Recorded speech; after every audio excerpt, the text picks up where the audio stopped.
மிஞ்சி எண்ணாமல் அவனவனுக்கு தேவன் பகிர்ந்த விசுவாச அளவின்படியே தெளிந்த எண்ணமுள்ளவனாய் எண்ண வேண்டும்.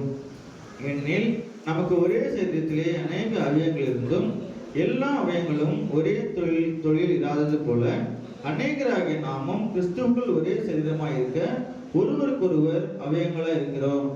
நமக்கு அருளப்பட்ட கிருபையின்படியே நாம் வெவ்வேறான வரங்கள் உள்ளவர்கள் ஆனபடியினாலே நம்மில் தீர்க்கதரிசனம் சொல்லுகிற வரத்தை உடையவன் விசுவாச பிரமாணத்துக்கு ஏற்றபடி கேட்கத்தக்க சொல்ல கடவன்.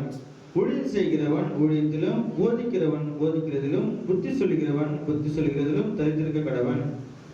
பகிர்ந்து கொடுக்கிறவன் வஞ்சனை இல்லாமல் கொடுக்க கடவன்.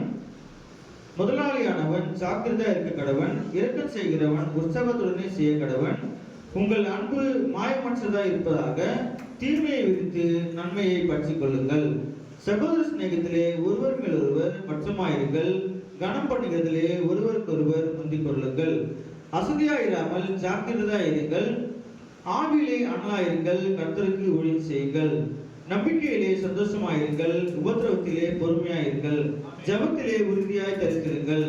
பரிசுத்தவான்களுடைய குறைவில் அவர்களுக்கு உதவுங்கள். அந்நியரை உபசரிக்க நாடுங்கள். உங்களை துன்பப்படுத்துகிறவர்களை ஆசீர்வதிங்கள். ஆசீர்வதிக்க வேண்டியதை அன்றி சபையாக இருங்கள். சந்தோஷப்படுகிறவர்களுடனே சந்தோஷப்படுங்கள். அழுகிறவர்களுடனே அழுங்கள். ஒருவரோட ஒருவர் ஏக சிந்தையுள்ளவர்களாக இருங்கள். மேட்டின்மையானவர்களை சிந்தியாமல் தாழ்மையானவர்களுக்கு இணங்குங்கள்.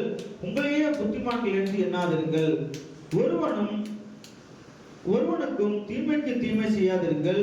எல்லா மனுஷருக்கு முன்பாகவும் யோக்கியமானவர்களை செய்ய நாடுங்கள். கூடுமானால் உங்களால் ஆன மட்டும் எல்லா மனுஷரோடும் சமாதானமாயிருங்கள். பிரியமானவர்களே, பழி வாங்குதல் எனக்குரியது, நானே பதில் செய்வேன் என்று கர்த்தர் சொல்கிறார் என்று எழுதியிருக்கிறபடியால் நீங்கள் பழி வாங்காமல் கோபாக்கனிக்கு இடம் கொடுங்கள். அன்றியும் உங்கள் சத்துரு பசியா இருந்தால் அவனுக்கு போஜனம் கொடு. அவன் தாகமாயிருந்தால் அவனுக்கு பானம் கொடு. அலையை வெல்லப்படாமல் தீமையை நன்மையாலே வெல்லே.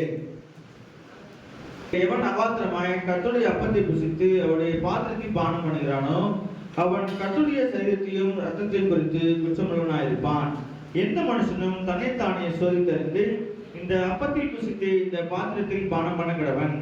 எண்ணத்தினால் எனில் அபாத்திரமாய் போஜனம் பானம் பண்ணுகிறவன் கர்த்தருடைய சரீரம் இன்னதென்று நிதானித்து அறியாததினால் தனக்கு ஆக்கினையில் போரும்படி போஜனம் பானம் பண்ணுகிறான்.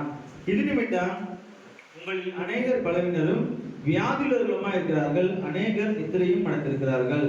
நம்மை நாமே நிதானித்திருந்தால் நாம் நியாயம் தீர்க்கப்படும்.